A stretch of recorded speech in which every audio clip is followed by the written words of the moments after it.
رونار هو المدرب الجديد ديال المنتخب المغربي. وليد الركراكي صافي باي باي، سالات ساعتك مع المنتخب المغربي. هاد الكلام هذا ماشي الكلام ديالي، الكلام ديال واحد المجموعه من المنابر الاعلاميه اللي ولاو كيطبلوا لهاد الشيء هذا.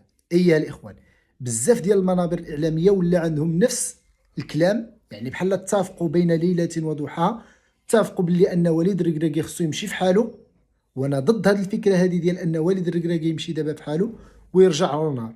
هاد رونار اللي كيقولوا هو المنقذ، اجي نشوفوا شنو دار مع المنتخب المغربي، حيت هو درب المنتخب المغربي لمده ديال 3 سنوات. اجي نشوفوا شنو دار في 3 سنوات.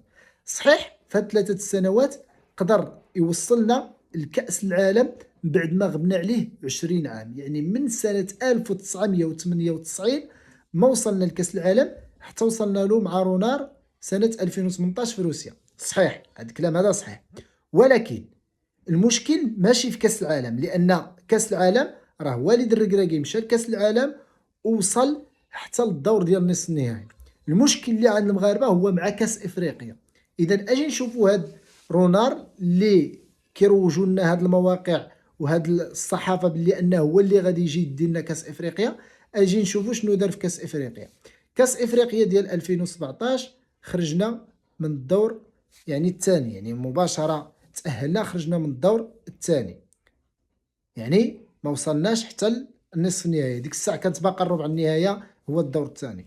في 2019 يعني أول مرة غادي يكونوا 24 فريق، لعبنا يعني الدور المجموعات، تأهلنا الأولين جينا مع البنين. مع البنين خرجنا يعني في الدور الثاني كذلك، يعني ما وصلناش حتى للدور ديال الربع النهائي. اجي نشوفوا دابا هاد وليد الركراكي اللي لعب مع المنتخب المغربي شنو دار. لعب مع المنتخب المغربي، وصل لنصف النهايه ديال كاس العالم، وايضا دار نفس الانجاز اللي دار رونار. يعني هاد رونار اللي كيقولوا بلي انه هو المنقذ وهو اللي ما عرف شنو غادي يدير مع المنتخب المغربي، راه نفس الانجاز اللي دار وليد الركراكي، غير هو وليد الركراكي غلط مره واحده، رونار غلط جوج ديال المرات. يعني اذا مشينا بهذا المنطق هذا، والد الركراكي غلط مره واحده، رونار غلط جوج ديال المرات. صحيح ان يعني اللاعبين اللي كانوا عند رونار ماشي هما اللي عند والد الركراكي، ولكن هاد اللاعبين هادو راه هما يعني الاغلب ديالهم راه وصلوا حتى للنصف النهائي ديال كاس العالم. المشكل انا بالنسبه ليا ماشي في المدرب، المشكل اعمق من المدرب. حنا فوقاش كان عندنا يعني هجوم مزيان؟ واش ملي كان رونار كان عندنا هجوم مزيان؟ واش ملي كان واحد حليلوزيتش كان هجوم مزيان؟ يعني دائما كان عندنا مشكل في الفعاليه.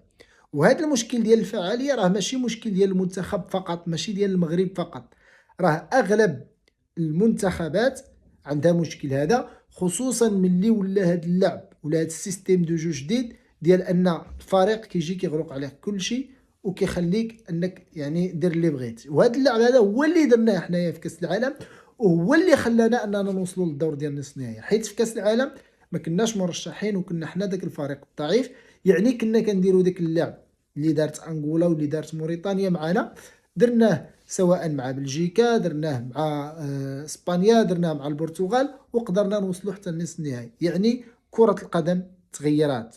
يعني الاخوان، الفكره ديال ان المدرب يمشي بحالو دابا غير تخربيقه، غير غادا تزيد ترون المنتخب. بل اللي خصنا هو انها ترجع ديك النيه اللي كانت، حيت النيه هي اللي ما بقاتش، ديك النيه اللي كانت عندنا في كاس العالم وكل شيء كيدافع على المنتخب وكل شيء باغي المنتخب يدير انجاز، ما بقاتش. ولا كل شيء كيجر الاتجاه ديالو.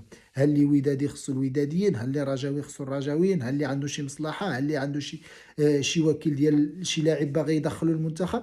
يعني كل شيء ولا كيضرب على مصلحته. هذا هو المشكل اللي رجع في المنتخب المغربي. انا هذا هو الراي ديالي. بالنسبه لي ماشي هذا هو الوقت اللي نبدلوا الركراكي.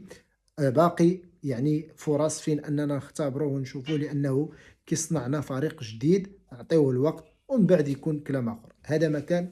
الى اللقاء.